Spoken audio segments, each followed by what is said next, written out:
Hello दोस्तों, नमस्कार। पहाड़ी संस्कृति और धर्म के विषय पर आज मैं आपके लिए एक बहुत ही रोचक वीडियो लेकर आया हूँ। इस वीडियो के माध्यम से हम जानेंगे महासू देवता अनहोल के बारे में। महासू देवता को न्याय का देवता भी कहा जाता है। इन महासू देवता का मंदिर उत्तराखंड के चक्राता के अनहोल गांव में टॉन्स नदी के किनारे पर बना हुआ है। यह मंदिर पांचवें तीर्थ के रूप में भी विख्यात है। एएसआई के अनुसार यह मंदिर लगभग 9वीं शताब्दी में बना है। ऐसा माना जाता है कि अनहोल गांव का नाम हुणा भाट के नाम के एक ब्राह्मण के नाम पर रखा गया था। इससे पहले यह जगह चकरपुर के नाम से जानी जाती थी।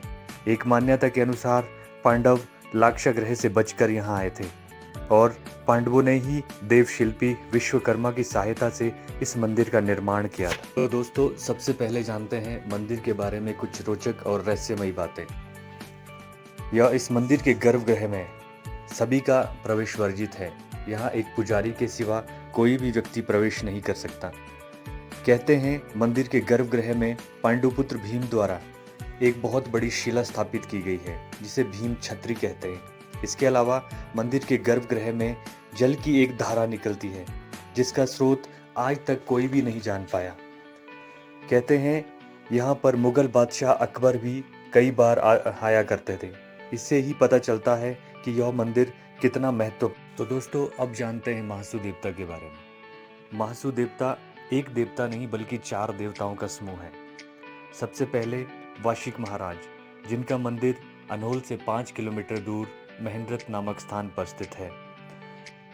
और दूसरे देवता हैं बोठा महासू, जिनकी राजधानी अनहोल में है। ये हमेशा अनहोल में ही विराजमान रहते हैं। तीसरे देवता है पवासी महाराज। अनहोल से थोड़ी दूर ठडिहार में ये देवता विराजमान है। चौथे और सर्वप्रिय देवता है चालदा महासू। ये हमेशा यात्रा पर ही रहते हैं।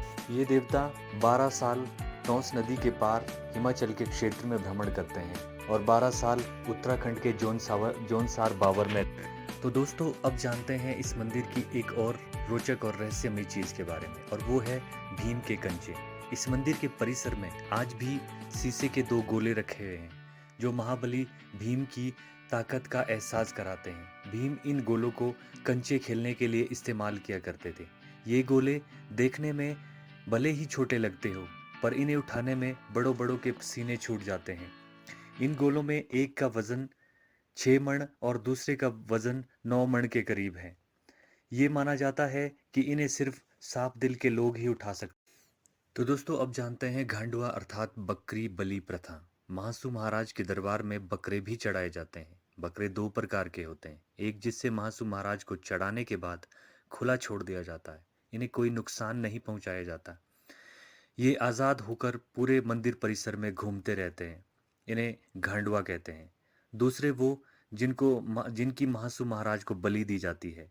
इन्हें कटुआ घांडुआ कहते हैं। पर अब यहाँ बलि प्रथा बंद कर दी गई है। अब यहाँ बकरे की जगह नारियल चढ़ाए जाते हैं। महाराज के ये बकरे नेविगेशन सिस्टम का काम भी करते हैं। जब चालदा महाराज एक गांव से दूसरे गांव को जाने के लिए तैयार होते हैं, तो ये बकरे एक दिन पहले ही वहां पहुंचकर डेरा जमा देते। रावल पांड अर्थात महासू महाराज के मंदिर में एक बहुत पुरानी रसोई भी है, जहां महासू महाराज का भोग बनता है। इसे रावल पांड। इस जगह की अगली रोचक बात है कि यहाँ राष्ट्रपति भवन से हर साल भेंट स्वरूप नमक आता है।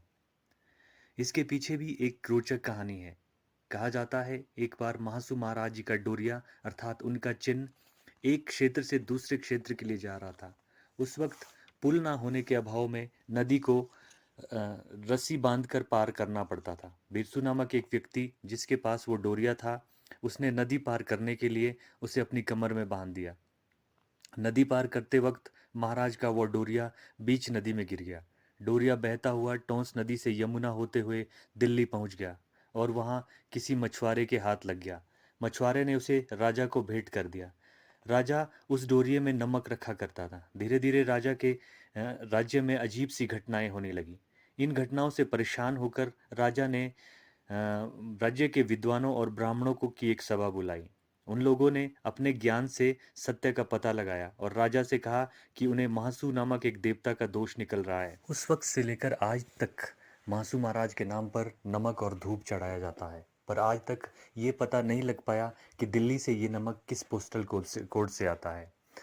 पर जब भी ये नमक और धूप खत्म होने लगता है, उस वक्त खुद ब खुद ये यहाँ बाई पोस्ट पहुँच जाता है। महासू महाराज को काश्मीरिया भी कहा जाता है, क्योंकि इनका संबंध कश्मीर से रहा है।